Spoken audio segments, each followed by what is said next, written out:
Vous êtes bien sur le plateau de votre quotidienne et week-end FC tous les jours, midi 18h, 23h, sur la chaîne numéro 23 de votre satellite, mais aussi sur la chaîne numéro 7, sur la box SFR. Et à 9h, nous sommes en radio 96, 101, 103.2. À 13h, nous sommes déjà en replay, oui, sur le YouTube de Éclair FM TV, afin de vous parler de tout ce qui se passe en Guadeloupe et pour vous présenter notre jeunesse. Notre jeunesse qui fait des recherches, oui, qui aime la science et surtout qui a envie de savoir que peut-on faire avec les sargasses. Mais oui, et qui pense que pour mieux avoir une meilleure réponse, il faut regarder tout ça de hauteur, de la hauteur bien entendu, de l'espace.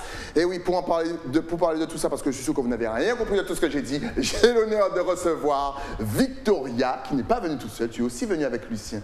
Qu'a-nous fait? Ça va, Stanley, et toi? Ça va très bien, parce que j'ai l'honneur de vous recevoir parce que vous allez me parler de recherche, de science, de sargasses, d'espace et surtout de votre club Sentinelle. Alors, première question, qu'est-ce que Sentinelle et depuis quand ça existe? Du coup, le club Sentinelle, c'est un club qui fait de la télédétection. Ok. Qu'est-ce que la télédétection? La télédétection, en fait, c'est prendre des satellites et regarder la Terre d'en haut, en fait. Ok, d'accord. C'est ce qu'on fait. Et du coup, avec la problématique des sargasses, on a décidé de pouvoir les voir avant, en fait, qu'ils arrivent, avant qu'ils nous impactent, en fait. Oh, c'est bien ça, mais le Sentinelle a été créé quand? Alors, le club Sentinelle existe depuis 2014 en France, dans un lycée de Nice, si je ne me trompe pas. Okay. Et en Guadeloupe, c'est depuis un petit peu plus tard, je n'ai pas l'année exacte en tête, mais ça fait depuis 2000 pas quelques années après, voilà, désolée. Mais le club existe au lycée polyvalent du Nord-Grande-Terre, donc le lycée de Port-Louis. On est sur notre cinquième génération, là, donc nous on est des anciens du club. Donc ça fait un petit moment qu'on fait ce travail de recherche sur les sargasses. Et en fait, il tourne autour de quoi? Vos recherches tournent autour de quoi? Spécifiquement les sargasses, l'espace, ou ça peut vraiment toucher à tout? Alors nous, plus spécifiquement les sargasses, parce que c'est vrai qu'avec la télédétection, on peut faire énormément de choses. On s'est entraîné sur des images de déforestation, on peut voir énormément de choses avec les satellites, mais c'est vrai que nous, en tant que jeunes Guadeloupéens, on a voulu se pencher sur une problématique qui impacte notre archipel et les îles autour de nous, donc les sargasses. Alors, tu m'as parlé de satellites tout à l'heure. Vous avez accès à des images satellites d'ici en Guadeloupe? Comment ça se passe? Parce que là, je pense que tu as vraiment interpellé pas mal de personnes. On ne savait pas qu'on pouvait éventuellement faire tout ça en Guadeloupe. Est-ce que tu peux nous en parler? Oui, c'est des choses qui sont disponibles sur Internet, notamment sur des sites de l'Agence spatiale européenne. On vient, on crée un compte et on télécharge des dossiers qui contiennent les informations des satellites en fonction des jours qui passent sur notre section et on télécharge et après on travaille les images sur des logiciels. Excellent. Petite question personnelle, est-ce que tu es dans ce milieu-là, dans ce domaine espace, recherche, etc. depuis longtemps ou est-ce que c'est arrivé d'un seul coup pour toi? En fait, moi je suis quelqu'un, je m'intéresse beaucoup aux sciences et du coup, quand je suis arrivé en seconde au lycée, c'était un club, ça m'a intéressé tout de suite. Et je suis venu pour découvrir en fait, et vu que c'est de la science, je me suis pris et jusqu'à maintenant, jusqu'à aujourd'hui, je m'entraîne toujours à faire des images, à traiter des images. Excellent. Est-ce que la science est relativement bien développée ici? Est-ce que nous, jeunes Guadeloupéens, enfin je me mets nous dans les jeunes, on se comprend, on aime beaucoup la science effectivement et est-ce qu'on aura peut-être des jeunes qui vont travailler bientôt à la NASA, etc. etc. Honnêtement, je ne sais pas, c'est propre à chacun, mais je pense qu'aujourd'hui, il y a plein de projets, de choses qui sont mises en place en fait pour les jeunes pour découvrir la science, notamment nous. On faisait partie de projets comme l'Omniscience ou des conférences pour pouvoir exposer ce qu'on fait.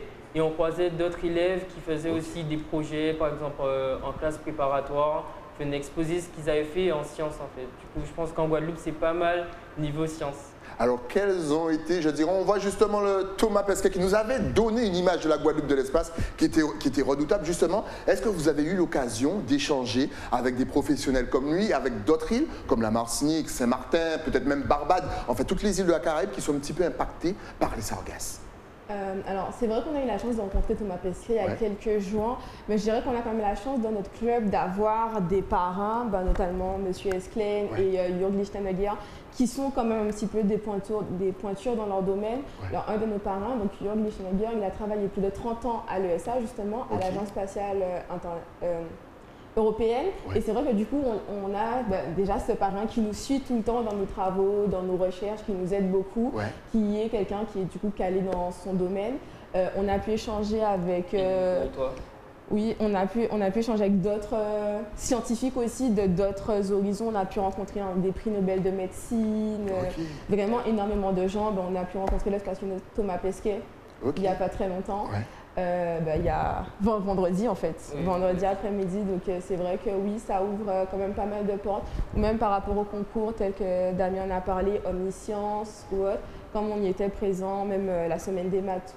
On était présents souvent sur ce genre de manifestations. Ça permet de rencontrer des scientifiques, des professeurs ou même tout simplement d'autres élèves de la Guadeloupe, de Saint-Martin qui travaillent sur d'autres projets qui sont souvent centrés autour de la Guadeloupe mais qui relèvent de domaines très différents les uns des autres. Alors là, on parle de sargasses. Quelles ont été vos premières analyses? Et après toutes ces recherches, déjà, ça vient d'où les sargasses? Pour celles et ceux qui ne sont pas au courant. Ça nous vient d'où? Pourquoi à chaque fois, à une période donnée, on ne peut pas aller se baigner et que ça ne sent pas bon en Guadeloupe? Du coup, on a fait quelques études, on avait quelques hypothèses.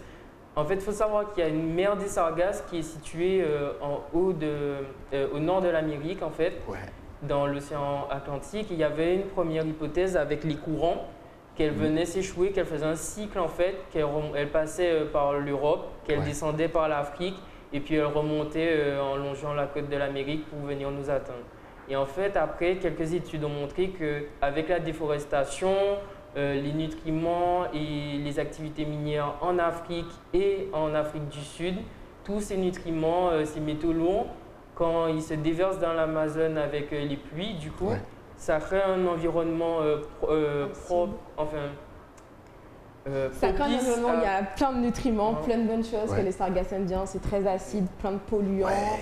Que les grandes sociétés propice à leur développement et on a une nouvelle zone qu'on a hypothésée comme une deuxième mer des Sargasses en fait et il y a un cycle en fait et il remonte jusqu'à l'archipel. À un certain moment, on croyait même que c'était fini et là on voit que ça revient fort. Au final, on sera toujours confronté aux Sargasses? Alors, toujours confronté, c'est vrai que nous, dans nos observations, on voit que c'est par cycle en fait. Et c'est même, alors il y a très longtemps, par exemple, on entend souvent les anciens dire oui, mais il y avait des sargasses avant et ça faisait rien. Mais c'est vrai que ce sont des algues, comme tout en science, je pense que ce qu'on dit là même, ce sont des hypothèses en fait, ça change. Peut-être qu'avant il y avait certes des sargasses, je ne sais pas, je n'étais pas encore née pour être honnête, mais c'est vrai que maintenant, par rapport à ce que Damien a dit, par rapport à la déforestation, tous les trucs acides, les polluants qui viennent, c'est plus la même chose et c'est vrai que, comme Damien a dit, il y a énormément de nutriments. Donc elles ont tendance à énormément se reproduire et en fonction des courants qui changent parfois, ça vient, ça s'arrête, ça revient. Donc c'est vrai qu'on a l'impression quand même que c'est assez cyclique. Exactement, et surtout à une certaine période où nous on peut aller se baigner. C'est bizarre ça, les vacances, tout ça. Est-ce qu'il y a des solutions qui arrivent quand même pour les sargasses ou pas du tout? Ils ont sorti un film récemment sur les sargasses et les solutions, et notamment dans les régions de la Caraïbe. Il y a par exemple des barrages qui ont été faits avec des flotteurs pour les empêcher notamment d'arriver jusque sur la plage. Exact. Et puis il y a d'autres solutions qui ont été proposées comme les bateaux qui viennent les récupérer en mer et pour les acheminer vers un endroit où ils ne vont pas polluer en fait. Et il a vu tout ça de là-haut, Thomas Pesquet, parce qu'il a dû halluciner. La marge de Sargasses plus grande que la Guadeloupe. Ça choque vu de l'espace? Peut-être pas de la station spatiale, mais d'un peu plus. Tout simplement, quand on s'est rendu en Martinique, justement, de l'avion, on voyait des bandes sargasses. C'est souvent plus de l'avion qu'on les voit. Après, c'est vrai que les solutions, pas que M. FK tape sur les doigts, il y a pas mal de solutions, mais c'est vrai que ce ne sont pas forcément des solutions durables. Parce que les sargasses, c'est vrai qu'il y a un vrai écosystème en dessous, il y a plein de poissons qui se cachent, qui vivent là. Donc il y a énormément de solutions, mais des solutions, entre guillemets, qui sont éthiquement responsables, qui sont écologiquement responsables. Les broyer en mer, ce n'est pas une solution. Les repousser, c'est peut-être pas non plus une solution. Il y a des gens qui les brûlent. Ce matin, j'étais au Moule d'ailleurs, et on sentait les sargasses brûlées. C'est pas forcément une solution au vu des gaz que ça dégage, l'H2S et le NH2, c'est ça, qui sont des gaz toxiques à la longue.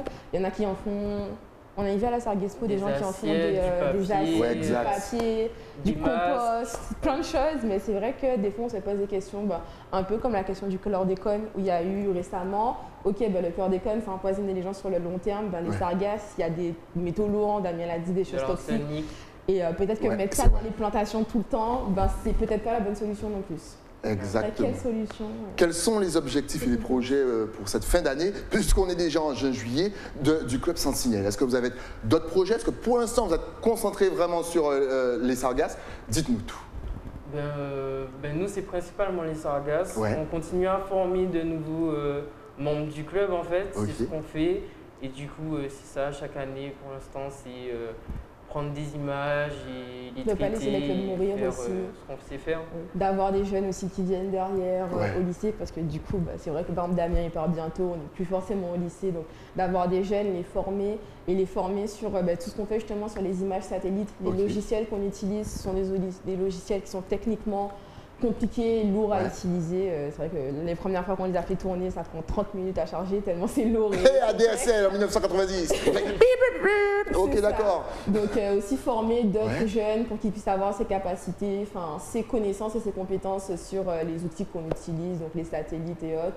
Et peut-être aussi se tourner, on essaye aussi de faire d'autres recherches un peu plus sur la biologie par exemple avec des professeurs du lycée sur les sargasses, de regarder tout simplement comment fonctionnent certaines choses, la photosynthèse avec les sargasses, qu'est-ce que ça renvoie. C'est super intéressant. De comprendre vraiment le fonctionnement en fait. Mais en fait, vous touchez à plusieurs trucs. Vous touchez à la science, à la biologie, quand je dis science, c'est biologie, à la physique, aux mathématiques. En fait, mais pour rentrer dans le club, est-ce qu'il faut avoir un beau CV? Est-ce qu'il faut avoir 20 sur 20 sur son dossier d'école? Comment est-ce qu'on fait justement? Parce que s'il y a un jeune qui est super intéressé par tout ça, comment est-ce qu'il fait pour vous contacter et pour rentrer dans le club Sentinelle? Est-ce que tout le monde peut venir?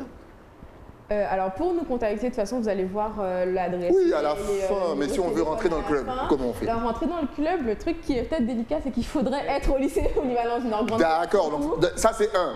Parce que le lycée est basé sur le lycée, mais c'est vrai qu'on n'est pas fermé, on a déjà travaillé avec des élèves de BTS au Moule, etc. ou autres. Il faut être un minimum motivé, ça demande de l'investissement, en plus que les cours, en plus que le bac, etc.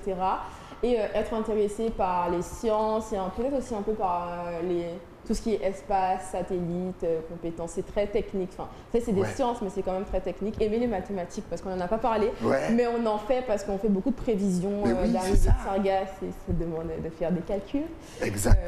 Donc, c'est pas un grand CV, mais être motivé en fait. Et passionné, tu as dit le bon mot. Parce que si on n'est pas passionné, au bout d'un moment, on en a marre, parce qu'il faut être patient. Au bout d'un moment, pour prendre le calcul, pour savoir comment mettre son portable sur silencieux. Tout à l'heure, je vais taper sur les trucs. Je sais. Oui, moi, je démystifie en live. Mais c'est pas grave, ça arrive à tout le monde, ça m'est arrivé aussi. Mais il faut être patient. Parce que pour faire les calculs, souvent, vous arrivez peut-être sur des résultats qui sont pas bons. Donc, il faut tout recommencer au début. Ça vous prend des nuits, des fois, il y a des nuits blanches dans tout ça. Non? Peut-être pas des nuits blanches, mais par exemple, moi, j'ai fait un projet pour la prépa, justement. Et il fallait beaucoup d'images, ça prend beaucoup de temps, il faut être patient, mais une fois on sait trouver du temps pour faire en même temps et faire autre chose, et ça va. Trouver les bonnes images, trouver les sargasses, trouver une image exploitable. Je crois que c'est ça le pire. Parce qu'il y a énormément de choses qui fait qu'on ne peut pas forcément utiliser. On n'a pas des images tous les jours, parce que les satellites ne sont pas à nous non plus. Il y a les nuages, et les nuages, c'est le pire truc ever. J'adore. Donc c'est bien, on ne voit rien de Saint-Claude. Parce qu'à Saint-Claude, on n'a que des nuages. C'est bien, je suis en sécurité, il n'y a aucun satellite qui me voit. Ok. Ne pas confondre avec d'autres algues. Bon, c'est vrai qu'elles sont en surface, donc les sargasses, on n'a pas trop de mal à convaincre. Enfin, des fois, sur les côtes, c'est pour ça qu'on travaille avec des réalités terrain. J'en ai vu une passer tout à l'heure parce que sur la côte, soit les sargasses sont mortes, donc on ne peut plus les voir, soit il y a d'autres algues et du coup il y a les coraux tout simplement qui nous empêchent de voir. Donc c'est vrai que des fois, on tombe sur une image, elle est géniale, et on la traite, non, il y a des nuages. C'est extraordinaire. Moi, je suis fan. J'ai l'impression encore d'avoir 2 acteurs de films américains qui font des recherches, qui vont parler aux aliens bientôt. Oui, on a eu un signal. Qu'est-ce qu'on peut voir d'autre avec les images satellites? Peut-être qu'il y a d'autres choses qui vous intéressent, mais à part des sargasses. On a déjà travaillé par exemple sur la fonte des glaciers avec le réchauffement climatique. Du coup, en sélectionnant une zone, on peut voir à travers les jours, les mois, les années, l'évolution, la fonte des glaces ou encore la déforestation en Amérique du Sud notamment.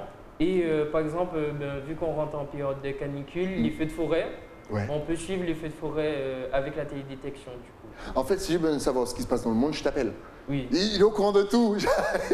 Mais toi, c'est quoi tes projets justement vraiment, sur le vraiment long terme? Est-ce que tu comptes justement peut-être élargir ton panel de connaissances en partant, je l'ai dit tout à l'heure pour rigoler, la NASA, etc. Mais est-ce que ça fait partie de tes projets d'aller encore plus loin? Moi, je compte faire une école d'ingénieur, donc pourquoi pas pour développer le club Sentinelle. Notamment, j'ai fait une, entre guillemets, intelligence artificielle qui peut faire le travail à notre place, du coup. Ça y est, venez nous remplacer. Tu rentres pas Terminator, toi. Et du coup, qui fait le travail à notre place pour être plus rapide et voilà. Et du coup, pourquoi pas continuer sur cette lancée. C'est merveilleux, c'est beau. En tout cas, le Club Sentinelle, si vous voulez peut-être intégrer ou faire plus ample connaissance, ils sont là. Si on veut justement vous contacter, est-ce que vous avez une adresse mail, un numéro de téléphone, quelque chose? De toute façon, tout va s'afficher. Regardez, juste ici, voilà. Donc je te laisse le dire pour ne pas faire de faute. Alors par mail, si vous voulez nous contacter, vous envoyez un message du coup à notre parrain, monsieur Esclane Gérard. Donc l'adresse mail est marquée esclane.gerard@orange.fr. Vous pouvez nous contacter au 06 90 72 82 09. Excellent, voilà. Et pour plus d'informations, encore une fois, vous, si vous n'avez pas pu voir toute l'émission, replay, YouTube, si justement vous aviez un dernier message à faire passer à la Guadeloupe, à la Martinique, à la Guyane, à Saint-Martin, à la Réunion, même si vous êtes loin, à la Jamaïque, à Barbade, à Saint-Vincent, sans oublier Haïti et la Dominique, votre caméra est juste là en face de vous, allez-y. Du coup, si j'avais un message à faire passer, c'est surtout en Guadeloupe et les autres îles, essayez de vous développer, chercher des solutions. Peut-être qu'on est petit, mais on peut faire de grandes choses, surtout pour nos îles. Et allez-y. Hein. Victoria. Du coup, moi, je vais vous dire, surtout les filles qui nous regardent, du coup, n'hésitez pas à vous lancer dans ce genre d'expérience et de recherche. C'est pas que pour les garçons. C'est pas méchant, mais c'est pas que pour les garçons. On peut faire énormément de choses dans les sciences, en école d'ingénieur. Donc, n'hésitez pas. C'est avec ce genre de club qu'on commence à chercher, qu'on a de très bonnes capacités, de très bonnes bases dans le domaine des sciences. Donc, n'hésitez pas à nous contacter. Excellent. Justement, il y a plus de garçons que de filles pour le moment? Parce que bizarrement, moi je croyais qu'il y avait plus de filles que de garçons, tu vois. C'est vrai que dans le domaine des sciences, il y a toutes les sciences possibles, donc tout ce qui est ingénieur, physique, chimie, même médical. Il y a beaucoup plus d'hommes en général que de femmes. Et c'est vrai que du coup, on essaie de combattre ça depuis quelques années, même depuis au lycée avec une de nos professeurs. On a eu une intervention avec une physicienne, une astrophysicienne, qui a fait une conférence, mais elle a dit non, c'est que pour les filles, parce que les filles, il faut qu'on soit là. Non, mais c'est vrai qu'on est en minorité dans ce genre de domaine. Oh, les filles! Allez, hein, c'est parti, hein, on se lève, tout va nous cailler. En tout cas, merci à vous d'être passés. Et tu vas me le ramener, tu vas repasser parce qu'on va parler d'intelligence artificielle. Tu vas me dire comment tu as fait, quels sont tes projets et comment tu veux dominer le monde. En tout cas, suivez-les, très important, le Club Sentinelle. C'est excellent de voir la jeunesse œuvrer pour nous et pour notre île. Continuez le boulot, on va recevoir votre parrain dans quelques instants. Merci à vous et à très vite. Nous, on se retrouve aussi très vite, mais ça c'est après quoi? Après une page de pub. À tout de suite.